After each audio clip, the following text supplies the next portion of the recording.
एक समय में सुकेतु नाम के यक्ष राजा थे जो अत्यंत बलवान थे, किंतु उनकी कोई भी संतान नहीं थी। इसी से व्यथित होकर उन्होंने भगवान ब्रह्मा की दिन रात तपस्या की। उनकी तपस्या से प्रसन्न होकर भगवान ब्रह्मा ने उन्हें दर्शन दिए। सुकेतु ने भगवान ब्रह्मा से संतान प्राप्ति की इच्छा प्रकट की, जो कि अत्यंत बलवान हो। भगवान ब्रह्मा ने सुकेतु की इच्छा के स्वरूप उसे बलशाली संतान प्राप्ति का वरदान दिया। इसके पश्चात सुकेतु के यहाँ एक कन्या ने जन्म लिया, जिसका नाम सुकेतु ने ताड़का रखा, जिसमें 1000 हाथियों के बराबर बल था। ताड़का अत्यंत बलवानी होने के साथ साथ बहुत सुंदर स्त्री भी थी। इस कारण सुकेतु ने ताड़का का विवाह सुंद नाम के एक राक्षस से करवा दिया। सुंद और ताड़का के 2 पुत्र हुए, जिनके नाम सुबाहु और मारीच थे। ताड़का का पति सुंद राक्षस प्रवृत्ति होने के कारण ऋषि मुनियों को तंग किया करता था। वो प्रतिदिन ऋषि मुनियों के यज्ञ को ध्वस्त करता और उनकी तपस्या में विघ्न उत्पन्न करने का कार्य किया करता था। एक दिन उसने महान ऋषि अगस्त्य मुनि के आश्रम पर आक्रमण कर दिया। अगस्त्य मुनि ने यह देखकर सुंद को श्राप दिया, जिसकी वजह से वो वहीं जलकर भस्म हो गया।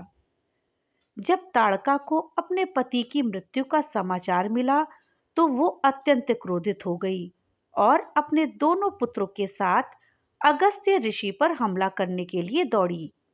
क्योंकि अगस्त्य ऋषि ताड़का के महिला होने के कारण उसका वध नहीं करना चाहते थे, इसलिए उन्होंने बिना वध किए उसे परास्त किया और साथ ही उसे एक सुंदर स्त्री से अत्यंत कुरूप महिला बन जाने का शाप दे दिया।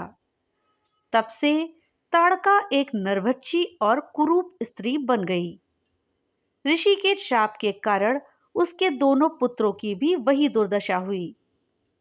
इसके पश्चात अगस्त्य मुनि के प्रकोप से बचने के लिए ताड़का अपने दोनों पुत्रों के साथ अयोध्या नगर में सरयू नदी के किनारे वन में आकर रहने लगी। उसने अपने अपमान का बदला लेने के लिए उस वन के सभी ऋषि मुनियों को सताना शुरू कर दिया। अब वो और उसके दोनों पुत्र अपनी शक्ति से वहां के ऋषि मुनियों को मारकर खा जाते थे और उनके यज्ञ में बाधा पहुंचाते थे। ताड़का के प्रकोप के कारण उस सुंदर वन को भी ताड़का वन के नाम से जाना जाने लगा। उसी वन में महान ऋषि विश्वामित्र जी की भी कुटिया थी, जो प्रतिदिन यज्ञ करके दैवीय अस्त्रों इत्यादि का निर्माण किया करते थे। लेकिन ताड़का और उसके दोनों पुत्रों के द्वारा उनके यज्ञ में निरंतर बाधा उत्पन्न की जा रही थी, जिस कारण वे अपना यज्ञ पूरा नहीं कर पाते थे और अस्त्रों का निर्माण कार्य भी रुक जाता था। एक दिन जब वो अपने महत्वपूर्ण यज्ञ को कर रहे थे, तब सुबाहु और मारीच ने आकर उनका यज्ञ विध्वंस कर दिया। ये देखकर महर्षि विश्वामित्र अत्यंत ही क्रोधित हो गए। क्योंकि विश्वामित्र के पास इतना पराक्रम व अस्त्र शस्त्र थे जिससे वे स्वयं ताड़का व उसकी सेना का नाश कर सकते थे, लेकिन अपनी प्रतिज्ञा के कारण वो ऐसा नहीं कर सकते थे। इसलिए वो अयोध्या के राजा दशरथ के पास सहायता मांगने के लिए गए व उनसे उनके बड़े पुत्र राम को अपने साथ चलने को कहा। दशरथ ने विश्वामित्र जी के साथ राम व उसके छोटे भाई लक्ष्मण को उनकी सहायता के लिए भेजा। उसके बाद अयोध्या के दोनों राजकुमार राम और लक्ष्मण विश्वामित्र के आश्रम की सुरक्षा करते थे। एक दिन जब विश्वामित्र जी अन्य ऋषि मुनियों के साथ यज्ञ कर रहे थे, तब सुबाहु और मारीच उन पर आक्रमण करने आए।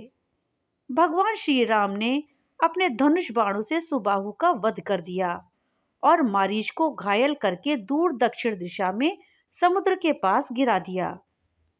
इसके बाद महर्षि विश्वामित्र भगवान राम को ताड़का का वध करवाने के लिए लेकर गए। शुरू में भगवान राम ताड़का का वध करने से हिचकिचाए, क्योंकि धर्म उन्हें स्त्री हत्या की अनुमति नहीं देता था। किंतु महर्षि विश्वामित्र ने उन्हें ताड़का का वध करने का आदेश दिया। क्योंकि ब्राह्मण की आज्ञा का उल्लंघन नहीं किया जा सकता था, इसलिए भगवान श्री राम ने अपने बाणों से ताड़का का वध कर दिया। भगवान राम के द्वारा वध करते ही ताड़का को अगस्त्य मुनि के श्राप से मुक्ति मिली। वह साथ ही इस कुरूप और नरभक्षी रूप से भी मुक्ति मिल गई। स्वयं भगवान विष्णु के द्वारा वध होने के कारण ताड़का को मोक्ष की भी प्राप्ति हुई।